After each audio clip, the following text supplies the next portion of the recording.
आज हम वृंदावन धाम में आए हैं संत श्री आसाराम बापूजी महाराज जी के आश्रम में। वहाँ के महंत श्री बैठे हुए हैं प्रकाशानंद जी महाराज। प्रकाशानंद जी महाराज। तो उनसे आज हम जिज्ञासा रखते हैं, मनुष्य जीवन को सार्थक कैसे बनाया जाए, मनुष्य जीवन को संपूर्ण रूप से उन्नत कैसे किया जाए। उसके लिए आज स्वामी जी हम लोग को कुछ दिशा निर्देश करेंगे। स्वामी जी कुछ दिशा निर्देश कीजिए, मनुष्य जीवन को सार्थक कैसे किया जाए। पहले तो यही जानना चाहिए कि हम मनुष्य है या पशु है। मनुष्य होने के लिए उनको मनुष्यत्व को प्राप्त करने के लिए सद्गुरु बनाना चाहिए। भाई न सत्संग विवेक न होई, गुरु कृपा बिना सुलभ न सोई। तो सत्संग के बिना मनुष्य जीवन सार्थक नहीं है। जो सत्संग नहीं करेगा उसको विवेक और वैराग नहीं आएगा। विवेक क्या चीज़ है? विवेक ये है कि अच्छे को अच्छा, सत्य को सत्य साबित करना और झूठ को झूठ। मानो कि ये संत है, संत वास्तव में संत होते हैं, लेकिन अविवेकी मनुष्य, निगूढ़े मनुष्य, जिन्होंने गुरु ही नहीं बनाया, गुरु क्या चीज़ है, सत्संग क्या चीज़ है, उनको कोई पता ही नहीं है। इन लोगों को विवेक न होने के कारण संतों को उल्टा सीधा बोल के उनको किसी भी बहाने मखौल करके अर्धुत कर देते हैं। तो उससे जो लाभ लेना है वो लाभ से वंचित हो जाते हैं। तो इस कली काल में तपते हुए अग्नि में अशांत प्राणियों के लिए संत ही एक महान शांत करने वाला विभूति है। जैसे गंगा में स्नान करते हैं तो शीतलता प्राप्त होती है, तो सत्संग एक भागीरथी गंगा है, भागवत एक भागीरथी गंगा है। बिन सत्संग विवेक न हुई, और भगवान की कृपा, राम कृपा बिन सुलभ न सोई। मैंने राम को मानो, गुरु को मानो, शाम को मानो, किसी को भी मानो, तो उनकी कृपा बिना कुछ भी सुलभ नहीं है। हरिहर आदि जगत में पूज्य देव जो होए, सदगुरु की पूजा किए सबकी पूजा हो जाए। तो ये जरूरी नहीं कि तुम्हें सब जगह पूजा करते रहो। मनुष्य जीवन का सार्थक ये है कि किसी एक में श्रद्धा करें। गीता में भगवान ने कहा है, श्री कृष्ण भगवान ने कहा है, श्रद्धावान लभते ज्ञानम तत्परम जितेंद्रियम। श्रद्धावान मनुष्य सब कुछ प्राप्त कर लेते हैं। श्रद्धा के कारण वो महान बन जाता है। कि किसी एक में तो श्रद्धा करो। श्रद्धा विहीन मनुष्य पशु समाना। तो पशुओं तो बहुत चलते हैं, घूमते फिरते, खाते, कुत्ते भी घूमते हैं, घास खा के जीते हैं, लेकिन उसमें श्रद्धा किसी में नहीं होती। उनको स्वार्थ बुद्धि होती है, उनके अंदर विवेक नहीं है, बुद्धि नहीं है। बुद्धि तो है लेकिन वो पशु है, इसलिए उसकी बुद्धि पशुता की नहीं है। तो मनुष्य विवेक नहीं करते हुए, बुद्धि होते हुए बुद्धिगत ज्ञान का आदर नहीं करते, इसलिए मनुष्य पशु समान आवारा और शैतान की तरह घूमते हैं। अगर उनके जीवन में सत्संग आ जाए, दिशा और दीक्षा होती है, उसके जीवन में दिशा मिल जाए, सद्गुरु की दीक्षा मिल जाए, तो मनुष्य जीवन अनर्थ रास्ते जाते हुए सत्कर्म में जाएगा और अपना जीवन को सफल बनाएगा और समाज में वो उच्च पद को प्राप्त करके सामाजिक जीवन में अपने आप को महान बनाएगा और सम्मान पाएगा। तो जिसके जीवन में दीक्षा ही नहीं है तो उनका जीवन तो पशु के समान है। इसलिए दिशा और दीक्षा पढ़े कितने भी हो, भगवान शिव जी ने कहा कि कितने भी महान हो जाओ, शिव जी के जैसे भी महान हो जाओ, लेकिन गुरु कृपा नहीं है तो कुछ नहीं है। कितने भी शास्त्र का, वेदांत का निष्ठात बन जाओ, कितने भी आपने भागवत कर लो, कितने भी उपनिषद पढ़ लो, कितने भी 18 पुराण का महान हो जाओ, लेकिन गुरु कृपा नहीं है तो कुछ नहीं है। जैसे बारिश के दिनों में खेती करने वाला किसान है, खेड़ करता है, खाद डालता है, पानी डालता है, यूरिया आदि डालता है, लेकिन सूर्य का प्रकाश का किरण उसको नहीं मिलेगा तब तक वो परिपक्व नहीं होगा, फसल देने के योग्य नहीं होगा, उस खाली जमीन पड़ी रहेगी। तो उसमें सूर्य का प्रकाश की जरूरत है। ऐसे मनुष्य जीवन को सार्थक करने के लिए हर इंसान को सत्संग और गुरु बनाना ही चाहिए। कई लोग गुरु बिना तो कुछ है ही नहीं, तो गुरु जिन्होंने बनाया है वो कुमार्ग जाते हुए बच जाता है, सत्संग में जाता है, विवेक और वैराग्य आता है और दृढ़ अभ्यास के कारण वो सत्संग के कारण सब दुखों से पार हो जाते हैं। उसके जीवन में दुख विघ्न बाधाएं नहीं रहती। दुख विघ्न बाधाएं आएगी तो सत्संग के द्वारा उसको काट देगा, ज्ञान के द्वारा काट देते हैं। तो जिसके अंदर ज्ञान है वो दुखी कभी नहीं होता है। इसलिए ज्ञान ही सर्वोपरि है, ज्ञान ही ईश्वर है, ज्ञान ही गुरु है। इसलिए तो कहा है स्वगृहे पूज्यते ब्राह्मण, अपने घर में ब्राह्मण पूजा जाता है। गांव में स्वदेशे पूज्यते राजा, और विद्वान सर्वत्र पूज्यते। विद्यता जिसके अंदर है वो सर्वत्र पूजा जाता है। जिसके अंदर विद्या नहीं है उसके पास धन कहाँ, धन नहीं तो उसके पे विद्या नहीं है, तो आज घूमते हैं। तो विद्या कहाँ से प्राप्त होती? गुरु के द्वारा ही प्राप्त होती थी। तो गुरु ही सब विद्या का प्रणेता है, और जहाँ उसका जन्म हुआ, जहाँ से आया वहाँ वो पहुँचा देते हैं। तो कृपा है गुरु कृपा, गुरु कृपा ही केवलम शिष्यस्य परम मंगलम। जिनके अंदर गुरु कृपा हो गई उसका मंगल ही मंगल है। अमंगल करने वाले कोई इस जगत में उत्पन्न ही नहीं हुआ, पैदा ही नहीं हुआ, जन्म नहीं लिया। तो आप ज्ञान हो गया तो समझो कि मुझे दुख हुआ, तो दुख किसको हुआ? मनुष्य जीवन के सार्थक ज्ञान के द्वारा शरीर को सार्थक बनाने का ये कुंजी है। कि दुख हुआ, किसी ने गाली दे दिया, ये भलाना संत अच्छा नहीं है, ये ऐसे है तैसे है, लेकिन उन्हें हस्तगत कर लिया, हस्तक्षेप कर लिया कि मुझे कहा, तो गाली पहुंची तो कहाँ तक गई? बुद्धि तक। तो तूने बुद्धि तक का ज्ञान का आदर नहीं किया, इसलिए तुमने कहा मैं इसको छोड़ूंगा ना, इसको मारूंगा, इसको ये करूंगा, ते करूंगा। लेकिन तुम्हारे अंदर विवेक और बुद्धिगत का ज्ञान का आदर करेंगे तो कहेंगे भैया ये तो मेरे तक गाली आ ही नहीं सकती और मुझे तक पहुँच ही नहीं सकती। मैं तो चिदानंद स्वरूप, आनंद स्वरूप, ज्ञान स्वरूप, शुद्ध बुद्ध मुक्त आत्मा हूँ, मैं अजन्मा हूँ। अजन्मा को क्या होगा? शरीर तो जड़ है, दुखों का घर है, और संसार भी दुखों का घर है।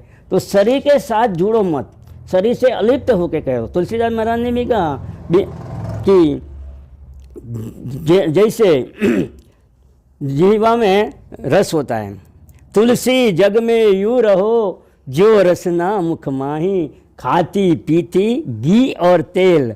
रोज अपने रबड़ी खाते, माल खाते, फिर भी चिकने ना है, उसको सर्फ एक्सल से, घड़ी साबुन से, रीन साबुन से साफ नहीं करना पड़ता, उसको लिपटे नहीं रहते। जैसे जल कमलवत, जल में कमल है वो कीचड़ में ही रहता है सरोवर में, लेकिन ऊपर उड़ता है तो वो जल कमलवत है, उसको पानी भी नहीं, गंदगी भी नहीं लगती। फिर वो गुरु के या संतों के चरणों में पूजा जाता है। जैसे सर्प है, सर्प ऐसे निकलेगा तो मार डालेगा, लेकिन वही सर्प भगवान शंकर शिव के, शाम सदा शिव के गले में है तो उसकी पूजा होती है कि जय नाग देवता, जय भोले शंभु। ऐसे ही जो मानव जीवन सार्थक करना चाहते हैं उन लोगों को सत्संग का आदर लेना चाहिए। समाज में उन्नति और उच्च पद प्राप्त करना है तो गुरु बनाना चाहिए। गुरु को एन केन प्रकारे संतुष्ट करना चाहिए। गुरु हिनस्तु बालिस, जिसके जीवन में गुरु नहीं है, जैसे विधवा स्त्री का श्रृंगार, स्त्री है उसका पति जब तक जिंदा है तो बड़ी लाली आया सब लगाती है, श्रृंगार करती है, पति के बाद भी कितना भी श्रृंगार करे तो विधवा स्त्री का पति बिना श्रृंगार जैसा है। ऐसे जिन्हें जीवन में गुरु नहीं है, कितना भी खा ले, कितना भी कमा ले, कितना भी बड़ी बड़ी गाड़ियों में बैठ जाए, बड़ी वाड़ियाँ मिल जाए, नौकर चाकर मिल जाए, फिर भी उसके जीवन में कुछ न कुछ दुख तो रहेगा। वो दुख कौन दूर करेगा? ज्ञान के द्वारा गुरु ही दुख दूर करता है। तो कहते दुख पड़े तो गुरु शरण, संत शरण जाइए, और संत शरण का आश्रय लेंगे तो तुम्हारे जीवन में ज्ञान और बुद्धि तत्व ज्ञान और मोक्ष और उत्तम गति प्रदान करने वाले गुरुदेव है। तो दुख और सुख में गुरु की शरण जाना ही चाहिए, और गुरु को अनुनय विनय करते उनके चरणों में बैठ के उपदेशानुसार, गुरु के संकेत के अनुसार उनके चरणों में बैठ के अनुनय विनय से प्रार्थना करनी चाहिए कि हे गुरुदेव, मैं संसार में रचा पचा रहता हूँ, लेकिन मुझे कितना भी मेरे पास धन है, गाड़ी है, सब कुछ है, मुझे शांति नहीं मिलती। तो शांति तो हमेशा सत्संग और गुरुदेव के चरणों में ही मिलती है। तो हर व्यक्ति को गुरु बनाना चाहिए। कहते मेरे पास गाड़ी है, बंगला है, सब कुछ है, लेकिन मुझे गुरु बनाने की क्या आवश्यकता है? नहीं, गुरु बनाने की आवश्यकता है। गुरु बिना भवनिधि तरही न कोई, चाहे बिरंजी शंकर सम होई। कितने भी महान हो जाओ, भगवान शिव जी जैसा महान हो जाओ, लेकिन गुरु बिना कुछ भी नहीं है। गुरु लाभात सर्व लाभात, गुरु के लाभ से कोई बड़ा लाभ कोई नहीं है। कितना भी लाभ मिल जाए तो वो अनर्थकारी है। और आखिर में दुखदाई है। संयोग और वियोग सब जीवन में आता ही है, उतार चढ़ाव भी आता है। जहाँ सूर्य उदय होता है वहाँ अस्त भी होता है, जन्मता है वो मरता है, बार बार जन्म लेता है। पुनरपि मरणम पुनरपि जन्मम वृद्धो याति गृहत्वा दंडम। जब तक तुम्हारा आशाओं का पिंड नहीं छूटेगा तब तक तुम्हारा दुखों का अंत नहीं आएगा। इसलिए आशा करनी है तो भगवान की करो, संतों की करो। जहाँ हमारे बांके बिहारी आराध्य देव है उसकी करो। राधा रानी की आशा करो कि हे राधा रानी मैं तेरे चरणों में हूँ, तो मुझे बुद्धि ज्ञान और वैराग्य देना, जिससे मेरा जीवन का उद्धार हो जाए, मेरा मनुष्य जन्म सफल हो जाए। भक्ति के द्वारा ही मनुष्य जन्म सफल होता है, बाकी ये तो शैतान का घर है। बिन सत्संग विवेक नहीं आएगी, विवेक नहीं तो शैतान ही है। आज बहुत लोग घूमते हैं लेकिन उसके अंदर विवेक नहीं है, तो कैसे कैसे घूमते रहते। संत बन गए तो क्या हो गया, संत बन गए लेकिन लाल पीले हमें कपड़े भी पहन लिए तो प्रणाम तो करेंगे, क्योंकि भगवान का वस्त्र था इसलिए प्रणाम करते हैं। एक संत मंडली जा रही थी, एक गधा भी जा रहा था, गधे के गले में दुपट्टा पहना हुआ था भगवान श्री कृष्ण का। तो सब लोग तो थोड़े ऐसे, सब एक सर के भक्त नहीं होते, कोई अनाड़ी हमारे तुम्हारे जैसे भी हो सकते हैं। तो उन्हें वो संत ने मानता था, वासुदेवम सर्वमितिम च महात्मा च सुर, वो सब में वासुदेव मानता था। किसी भी देखे दंडवत प्रणाम प्रणाम प्रणाम। अरे गधे जा रहा था तो गधे को भी जो दुपट्टा देखे प्रणाम किया, और लोग हंसने लगे, अरे क्या कर रहे, तो सबको प्रणाम, गधे को भी प्रणाम, तो गधा जैसा है। उन्हें थोड़ा सा नतमस्तक हुआ, कुछ नहीं बोला।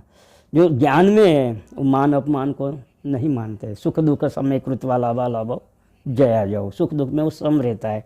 इसलिए गीता में भी समत्व योग आते, समता को प्राप्त करो। कोई गाली दे दिया ठीक है, मेरे तक नहीं आएगी। हाँ कुछ बोल गया तो ठीक है भैया, मेरे अपने हृदय की आत्मा की शांति को कभी भंग ना करो।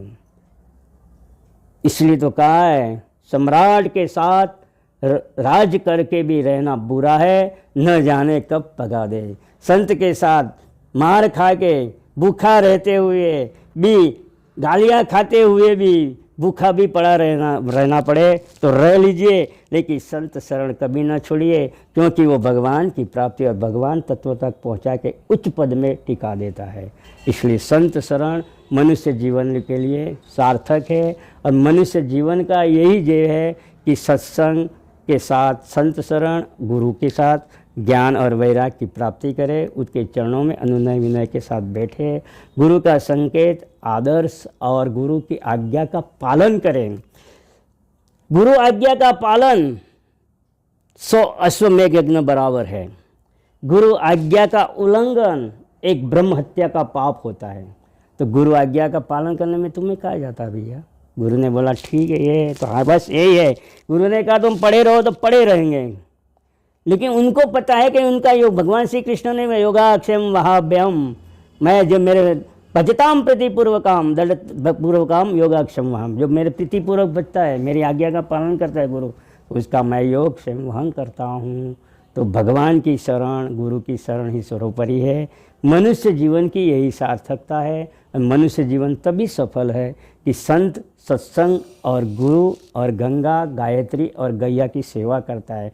जिसके जीवन में सेवा नहीं है वो तो केवल शरीर बढ़ाना और मनुष्य जन के नाई, मृगला के नाई घास खा के पड़ा रहना है, उसका जीवन की सार्थकता नहीं आएगी। आखिर में ऐसे लोग नहीं खाने की चीज़ खाते हुए विभत्स वस्तु को प्राप्त करते, पिशाच योनि में जाते हैं और नरक की यातना भोगते हैं। तो नरक की यातना हम क्यों भोगे भैया? हम संत है, हम भक्त है और गुरु की शरण में है, वृंदावन धाम में है, तो विभत्स खाते हुए उल्टा सीधा कार्य, राग, देश, काम, विकार, 6 प्रकार का मत्सर और शत्रु है, उसको हम क्यों प्राप्त करें? उसको धीरे धीरे छोड़े और भगवान की शरण में रहे। वृंदावन आए तो वृंदावन धाम बन जाए, वृंदावन की अनेक शक्तियाँ, अनेक विभूतियाँ का दर्शन करे, जीवन झांकी पड़े, उनका बने तो रोज नित्य प्रणाम करे, चरणों में पड़े। और चरणों के द्वारा पढ़ने से उनके जो आशीर्वाद मिलता है, ननी वाला नौका वाला भाग में नख है, आँख है, कान है, उसके द्वारा व्यस्त जाता है, वो व्यस्त तुम्हारा कल्याण करता है। और वही कल्याण करना तुम्हारा मनुष्य जीवन धीरे धीरे उन्नति मार्ग के जाते, प्रभु परम प्राप्ति करा के, प्रभु भक्ति में टिका के परम पद की ओर ले जाता है। तो कहते हैं संत न होता जगत में तो जल मरती संसार। तो संत ही के द्वारा ये संसार टिका है, ये पृथ्वी टिकी है। अगर संत नहीं होता तो पृथ्वी कब से रसाताल चली जाती। लेकिन भगवान की भक्ति, कृपा और संत और गुरुओं के कारण ही ये धरती टिकी है। तो संत का, गुरुओं का, भगवान का, सेवा का, गौया का, सबका बड़ा उपकार है हमारे पे। तो हम उसके चरणों में नतमस्तक होकर प्रणाम करते हैं कि हे प्रभु, तुम्हारी सेवा मुझसे कभी न छूटे। कितना भी मिल जाए तो क्या हो गया, लेकिन हे गुरु कृपा, हे संत कृपा, हे गौ सेवा, हे सेवा, मुझे तेरी इतना भी मिल जाए लेकिन तेरी सेवा मुझसे कभी न छूटे, तेरा सत्संग मुझसे कभी न छूटे, तेरा ज्ञान मुझे उत्तर उत्तर मिलता रहे और तेरी कृपा मुझे मिलती रहे। मुझे अनुग्रहित करके तुम्हारी शरण में हमें रखे और हमारी बुद्धि विलक्षण हो, उच्च गति को प्राप्त हुए, हमारा जीवन मनुष्य जीवन सार्थक हुए। यही जीवन की सार्थकता है। नारायण नारायण नारायण नारायण। बोले संत भगवान की जय, सदगुरुदेव भगवान की जय, वृंदावन बिहारी लाल की जय, श्री राधा रमण लाल की जय, श्री बांके बिहारी लाल की जय, गौ माता की जय। जय जय श्री राधे श्याम। जीवन को सार्थक बनाने के लिए गुरु कृपा को ही श्रेष्ठ बताया है। गुरु बनाना बहुत ज़रूरी है। कहते हैं छोटे कार्य संसार को गुरु बिन होते नहीं, हरि तो क्या मिले गुरु बिन समझ ले मन माही। तो छोटे छोटे कार्यों के लिए भी शिक्षक जरूरी होता है। तो अगर जीवन को आप महान के संग मिलाना चाहते हो, परम के संग मिलाना चाहते हो, तो गुरु बनाना अति आवश्यक है। इसलिए हमारे ये स्वामी जी का बात को आप सब ध्यान में रखते हुए संत संग कीजिए और गुरु बनाइए। कोई श्रेष्ठ व्यक्ति हो उसको अपने जीवन में अनुशासक के रूप में रखिए और अपने जीवन को कृतार्थ कीजिए। जय श्री कृष्ण। वाह।